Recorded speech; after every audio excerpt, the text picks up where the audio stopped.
ñoom ñoo am ñaax fayda boobu. d'accord alors Cheikh Oumar Talla xam nga ni kiy démb ci samedi ji le président de l'Assemblée nationale El Malick Ndiaye moom itam daal dina def benn sortie ci RTS. ci àjjuma ji ci àjjuma ji dama juum def benn sortie ci RTS indiwaat ay leeral ci sujet yu bëri digganteem ak Ousmane Sonko digganteem ak président Diomaye diggante président Diomaye ak le premier ministre Ousmane Sonko alors mais dafa am loo xam ni itam wax na ko jëm ci yenn ci ay dossiers yoo xam ni ngi koy dugal ci justice bokk na ci règlement intérieur bi bokkoon na ci aussi loi interprétative bu amnistie bi nga xam ne bu ñu demee ci conseil constitutionnel dafa ko rejeté wala sax yenn ci ay ponk la rejeté ba ci cour suprême aussi moom mu yëkkati ay kàddu ne bu fekkee ñun bind nañ ñoom ñu effacé ñu bindaat ñoom ñu effacé te ñoom li ñuy effacé aussi ci ay texte lañ ko teg ci ay loi lañ ko teg mais bu boobaa ñun aussi bu ñu bëggee la bonne marche du projet dañ leen di effacé mën a doxal projet bi loolu aussi indi polémique ba ñu bëri di ci wax Cheikh Oumar naka nga jàngatee kàddu du président de l'Assemblée nationale. bon d'abord El Malick c'est un bon communicant. Effectivement. Moi je l'ai connu. yàgg na. ni ma xamee Diomaye. parce que ci sama cadre liggéey. doon nañ leen di invité si suñu ay plateau. ma jàpp ni moom bokk na si ñi nga xam ni. bu mbir mi eggee fii. bokk na ji si jouer rôle bu am solo. sur le plan de la communication. et d'ailleurs sax moi je trouve que tey fonction yi mu occupé sax. tax na sax mënul di nekk sur les plateaux en permanence. et je crois que bu ñuy wax ñetti doom pend naari. fu ñu nee Sonko ne Diomaye dinañ ne El Malick. Effectivement. beneen bi bokk na si ñi piano si maanu sénégalais ak régime bi. parce que moom moo fi indi woon ne leen amuñu plan A amuñu B amuñu Z. parce que boobu su ñu waxoon plan B C duñ ko am moom mu ñëw. travailler sur le plan de la communication orienter toute l'opinion foofu. waaye moom mu ñëwaat. ne ñu Sonko mooy Diomaye Diomaye mooy Sonko. Effectivement. donc moom bokk na ci seen ay atouts de communication. c'est un grand communicant. beneen bi je l'ai suivi en tant que ministre des transports. boobu mu def liggéey bu am solo ci transport bi. surtout que dañu soxla woon am beaucoup de fermeté et d'autorité. et d'ailleurs en tant que yow. ñenn ñi jëwriñ ñi nekk ci télé bi mën nga seede ni ci seen micro bi laa toog. man leen El Malick mooy nekk président assemblée nationale. seede naa ko mën nga ko seede loolu.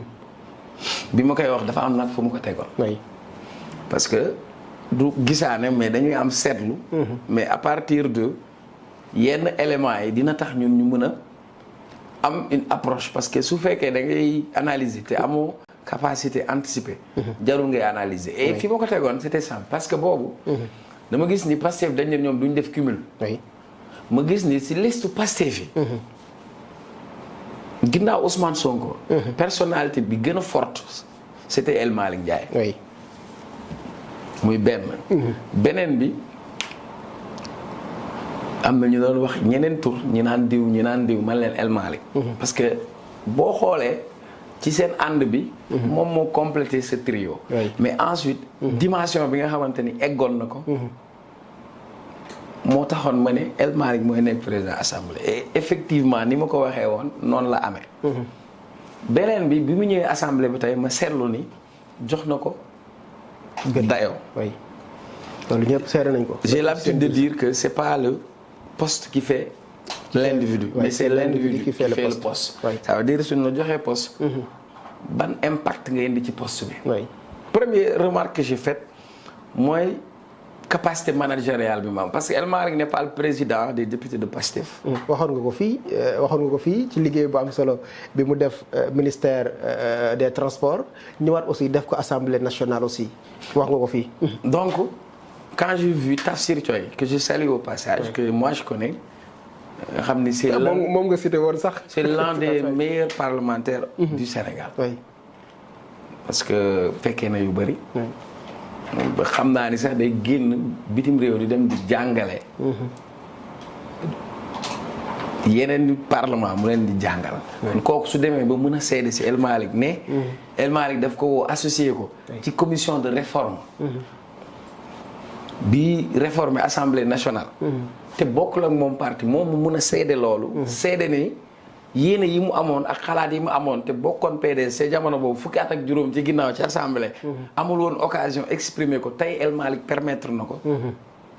ma toogaat dégg Aïssata Tall Sall nga dégg ko. mu indiwaat seede boobu. bu fekkoon waa Pastef ko seede. du am impact. kon ça veut dire que loolu la ñuy wax une gestion participative et inclusive. kon uuf na ñëpp. beneen bi assemblée dafa am benn woy bu mu am fii Sénégal. kon on a besoin tey.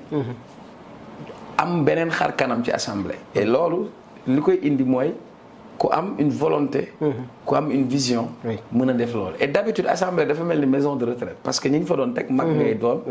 jeexal nga sa carrière après nga toog fa debout assis taisez-vous mais au moins tey indi na ko benn lu mu ko impulsé beneen bi bu dafa bokk si li may wax rajeunissement de la classe politique et aussi rajeunissement institutionnel.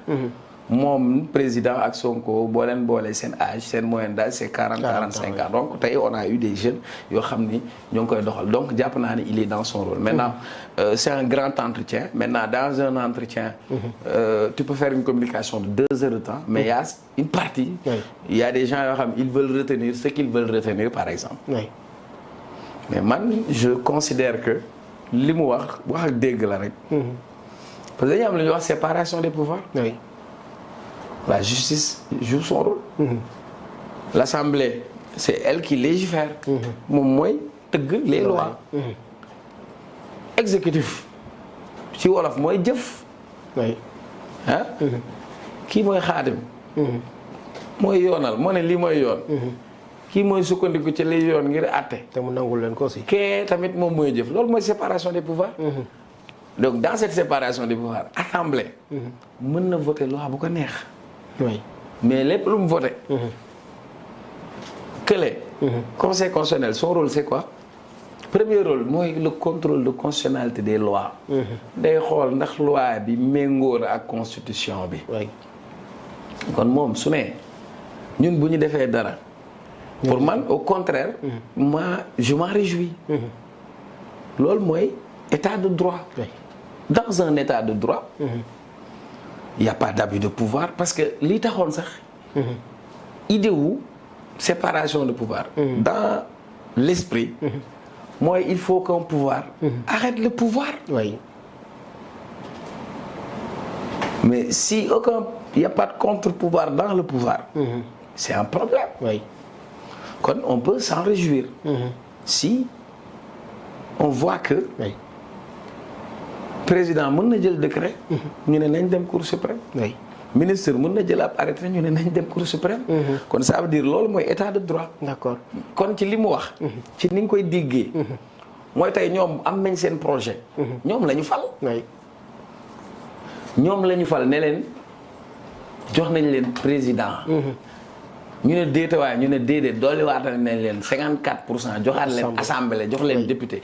une majorité elle sert à quelque chose. maintenant nag soo amee sa mbëbët. am sa gis-gis am sa yéene bëgg ko doxal. saa yoo ko yëkkatee. gis obstacle. obstacle am na nga yëkkatiwaat obstacle am. mais balaa ngay yëkkatiwaat. da ngay defal ndànk yow yaa am assemblée.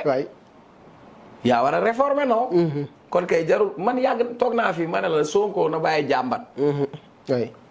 toog ma fi di la ko wax. naa la Sonko man bëgguma ko dégg muy toog naan waaw affaire bi doxul justice bi lii wala léeg-léeg non non non. vous avez tous les moyens. les Sénégalais vous ont donné tous les moyens. prenez vos responsabilités messieurs.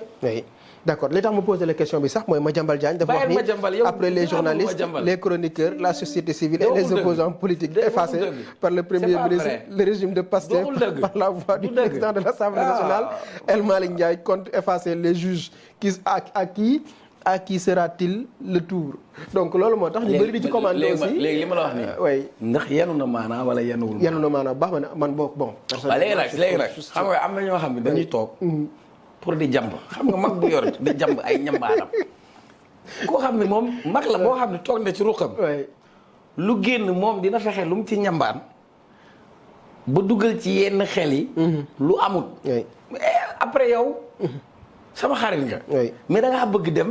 yoo xam ne yow da ngaa bëgg ñambaana mi quoi dama koy indil. non mais juste que des fois moom aussi.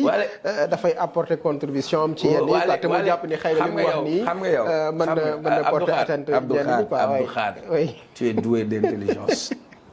yàlla sax bu dara borom xel yi laay waxal. li ma la wax nii. waxuma ay waxam man sama wax. non li nga wax yanu na maanaa parce que man aussi. non bul ne yéen boo waxee yanu maanaa day mel ma nga faral. waaw dama non pas faral sax li nga wax yanu na maanaa parce que man aussi je suis journaliste damay dem sur le terrain te ñëpp xam na ni assemblée nationale am na rupture bu fa am. El Malick Ndiaye mi ngi def liggéey bu am solo boo demee ba ñi nga xam ni dañ lay sànni xeer dem ba accepter la sa leadership dem ba accepter la liggéey bu rafet bi nga am kon ñëpp mën nañ ko seede.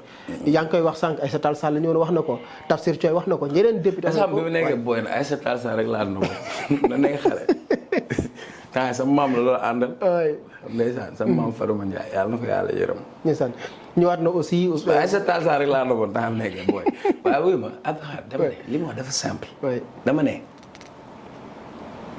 y a une séparation des pouvoirs. oui. c'est l'Assemblée qui légifère. ñii bi ñu ñëwee def nañ ay assises. oui. wax nañ dañu war a réformer. am nañ ay réformes yu ñu war a def. dem nañ sax ba ne conseil constitutionnel dañ ko war a remplacer par cour constitutionnelle. waa léegi ñoom am nañ les moyens pour changer. kon kay ay la yéwén la balle est dans leur camp. mais bu ko nit déggee bëgg ko interpréter neneen. mais c'est son problème. man li ma xalaat laa xam. d'accord. amoo beneen mburu ñu teg ko ci mburu bu tàng ma diwal la ci bër tey nag da nga ma yëngal nag parce que am na ñoo xam ni noo xoola billaay man bugguma di mere nit man du ma mere nit man sama xol bi barki alxuraan man mënu ma mere nit man mënu ma yéene nit sax safaan wala lu ñaaw donc ma ñaan la mais dafa am ñoo xam dañu mun tooñ d'accord ma ñaan la c'est que juutal dafa maa tooñoo d'accord ma ñaan la moo tax juutu na te woyam bi dina ko topp léegi ma ñaan la ko borom juutal gi dina ko topp fu nekk léegi ma ñaan la ko bàyyil di wax ci yooyu quoi. mais man waxuma si yooyu yaa ma si indi. yooyu juutal yeeg yooyu bon man maa ngi la ko demande solennellement quoi ñu war maa ko de si yaa ngi wax ni. moom rakam sa xarit la aussi. xam nga ci yooyu. moom seetul loolu da ngay am esprit de dépassement su ma sañoon daal vraiment. ma ne ku la yéene kaso ñaar ñii gis nga si ma ne defal ndànk ñaar ñii. ki la yéene kaso. ak ki la tuddee doom deseluñ la dara. ñaar ñi ñoo fi am d'accord Cheikh Omar en tout cas bu ma sañoon daal. yow yaa nekk si yooyu man Cheikh Omar laa tudd man kuy xeex man kaa xamal dara. man je ne pars pas visage masqué man ragaluma. xoola yow yaa may woowee dawul coow. man dawuma coow. man dawuma coow jàmbaar dawuma coow. d'accord alors moom tamit ñëwaat na El Malick Ndiaye ci diggante Ousmane Sonko ak Diomaye Faye bi ñëpp jàppoon dañoo am problème ñëpp am ñenn ñoo xam ne aussi seen souhait moo nekkoon ñoom ñaar ñu am problème kii jaar nii mais ñëwaat na moom en tant que koo xam ni vraiment El Malick kuy dox diggante la kuy rataxal la ñëwaat na ci seen diggante xam ne Sénégalais ni amul dara loo xam ni am nañ ko ci problème mais divergence mënul ñàkk ci ay doomu aadama comme ni nga ko doon waxee il faut s'accorder sur un désaccord xaw ma noo ko doon waxee. Cheikh Omar il faut savoir s'accorder. oui sur nos désaccords. oui xam nga du waxu El Malick sax. man mën naa wax ni Diomaye laa gën a miin man. Sonko amuñu musuñu am rapport. oui parce que moo nekk seen leader parti. Diomaye moo poste bi mu occupé woon. je crois suma jumb moo nekkoon secrétaire général. oui. donc day am période boo xam ne si dans le cadre de mon travail. et puis maa ngi woon ak Néné Aïcha Sen TV Ndoumbelane. oui parfois bu ñuy coordonner les émissions on avait besoin d'avoir des invités yu bokk APR comme yu bokk Pastef. man suñ soxla woon je m'adressais directement à Diomaye. moom sax dafa nekkoon ku proactif ba pare réactif. oui. et puis poste bi mu occupé woon. il a été au cœur du dispositif de Pastef y a pas une personne bu gën a maîtriser Pastef. que Diomaye. à part Sonko. li tax Sonko tànn ko Sonko moo ko xam. parce que mën naa ni moom mooy mu nekkoon sax seen base de données. oui. mooy porte d'entrée bi sur le plan organisationnel. yu bëri ci moom la nekkoon. et d'ailleurs tey le fait que moom mu nekk président El Malick nekk fële. xaw na feeñ sax ci mbiru organisation interne de Pastef. beneen bi je crois que wax ji bi mu fi jibee ñu bëri dañ cee dugg ku nekk di ci wax. am na sax ñu commencé di créer ay scénario waaw Senghor Mamadou Dia. gis naa sax ñu si def reportage. parce que ñoom déjà dañoo toog rek am nañu jonkan di xaar ñoom ñu tàggali ko. et dama lay wax ni ils sont condamnés à être ensemble parce que Sénégalais ils les ont élus ensemble. oui. ils n'ont pas le droit. de se séparer. de nous montrer beneen visage. et j'ai entendu démb moom mu wax ko. oui. du kenn ci ñoom ku jàpp ni mën nga demal sa bopp sans sa morom. te lépp nag coolu yëpp nag Ousmane Sonko la c'est ça la vérité. ah oui. parce que moom am cette générosité politique. parce que nag li tax PDS mujjee fii. bi Karim nekkulee candidat. dañ ne ku dul Karim du ko fi ne. Khalifa Sall bi ñu ko téye ci kaso bi. dañ ne ku dul Khalifa du ko ne waaye Sonko bi mu ci eggee dafa fàtte boppam jiital leen. Voilà. Oui. El Malick mooy deuxième personnalité de l'État. S'il est à ce poste, c'est grâce à Ousmane Sonko. Diomaye est le président de la République. S'il est à ce poste, c'est grâce à Ousmane Sonko. donc ñoom li leen boole yaakaar naa je vais pas venir ci ay relations personnelles tuddee na doom wala loolu problème mu seen biir la. mais en tout cas je sais que y a des oiseaux de mauvais augure yoo xam ne bëgguñu lu ñu tàggale ko. beneen bi. ay nit suñuy ànd. bu dee ànd bi dëgg la. war nañu mën a tëju. waxante la ñuy wax rek ko. dëgg la du dëgg.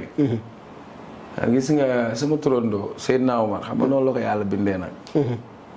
danoo wax yeneen bi su waxee pare mu ne ko ndax waxu yàlla la wala sa wax la. waaw bu dee ko waxu yàlla la mu ne ko waxu yàlla moom amul lu ma ciy wax. waaye bu dee yow sa xalaat la donte yaay suñu kilifa te yaa ñu jiite. am naa ci sama xalaat. et je crois que loolu. mooy seen marque de fabrique. il faut que ñu continuer ci lancer boobu. d'accord.